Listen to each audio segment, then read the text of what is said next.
Hey, what's going on, everybody? This is Tyrone back with Tech Life. So Hans Vestberg also presented at the JP Morgan conference earlier this morning. I tuned into it and I wanted to share some of my thoughts and some of the points that were discussed during this conference. There's a transcript. I will leave a link to that in the description so you guys can check it out. So I just listening to Hans talk today and answer some of the questions. So I still don't believe that they're fully convinced that they have a proven positive momentum.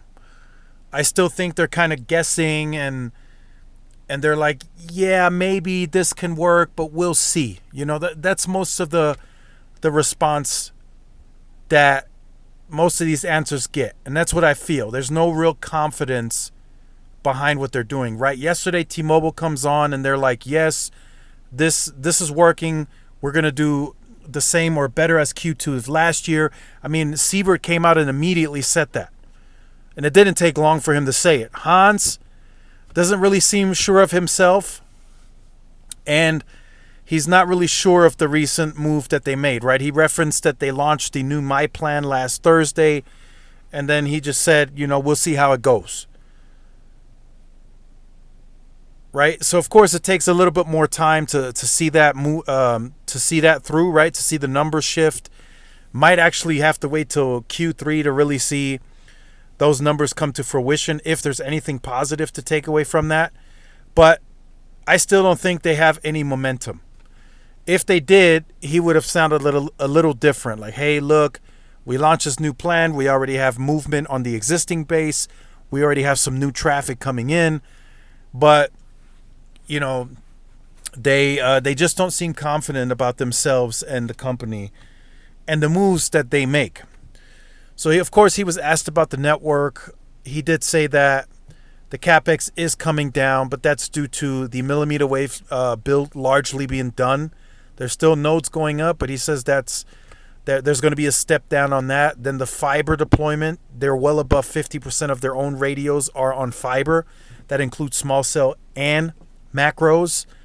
And he says that's coming to an end. That's gonna come down. There's still going to be some sites that they're going to connect, but it's just succession planning at that point. He says the large bulk of it has been completed, and he was asked how come the other 50% of cell sites are not connected to their own fiber. And he just said, once you get out to these rural areas, there isn't any fiber to really connect up to. And in some of those areas, he said it doesn't make sense to run fiber because there's no one to really serve. So the capacity that's going to go there, it'll never get congested in some of those parts. And then he did say in some other areas they have really good rates. Kind of the same spiel that T-Mobile's been giving, that it's competitive, they have great rates, so there's no need to go and spend hard capital on a fiber investment when they have great rates with some of those fiber providers in those areas. So I thought that was interesting. Sounds more like of the tune to T-Mobile, except of course T-Mobile is just about 100% fiber leased, and it seems like for T-Mobile in that case that for them it doesn't make sense to spend that hard capital on deploying its own fiber when the fiber providers are giving them great deals. And then if there is a fiber provider that's not giving them a great deal, they can always shop around because there's usually plenty to choose from in most of the metro areas. And then of course the same for T-Mobile too. Once you scale out in these rural areas, small markets, there's a lot of times there's not a lot of fiber to choose from, or it doesn't make sense to deploy that high-end fiber capacity because there just isn't a lot of people to serve, and what you have on air with microwave backhaul most of the time should be enough. So some interesting things to note from Verizon and from Hans Vestberg. He did say that he does believe in the plans because of the fact that they needed to simplify. They were doing research from the consumer base. The consumer base responded. They wanted simplicity. They wanted to be in control. So all of that was studied. And that's a similar thing that Sampath was said when he presented about a week ago. He said about the same thing. So something interesting to note, which is, Verizon is all about EBITDA. They're all about service revenue. They're all about CapEx. They're all about free cash flow. So he was asked today, these new plans, the new pricing, is that an increase or is that a decrease, right? And of course, Hans didn't really have a direct answer for him.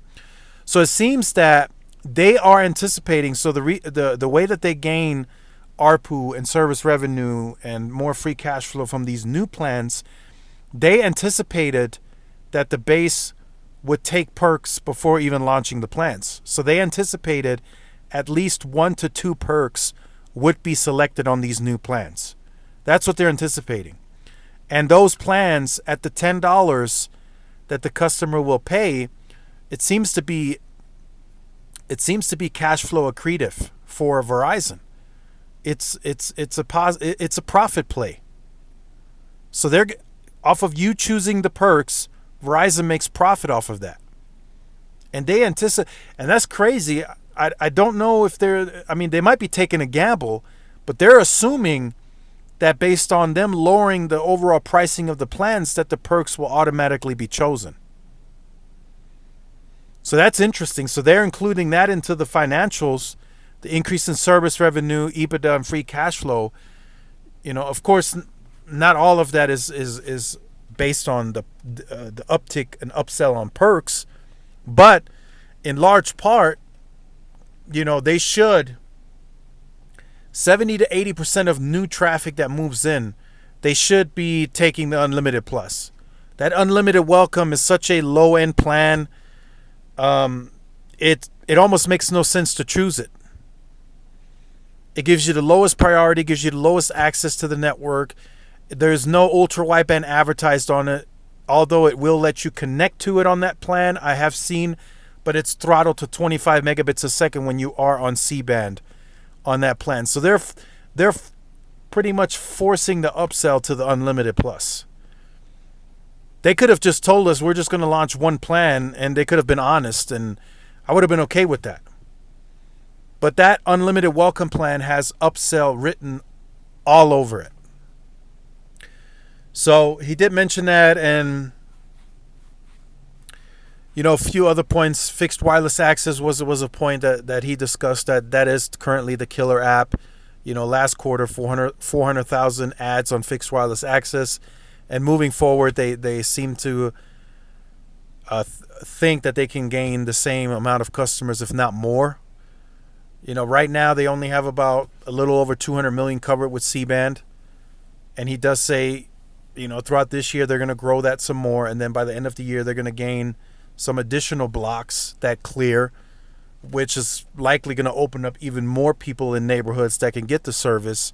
So that seems to be a very big positive momentum for the company, although it does come at a bit of a lower cost, right? Most people that added onto their wireless plan, it's only a $25 addition. The ones that are getting it that are not part of wireless, they pay about $50, depending, or maybe a little more if they choose the higher end option. I believe there's 2 top plans there. So not much.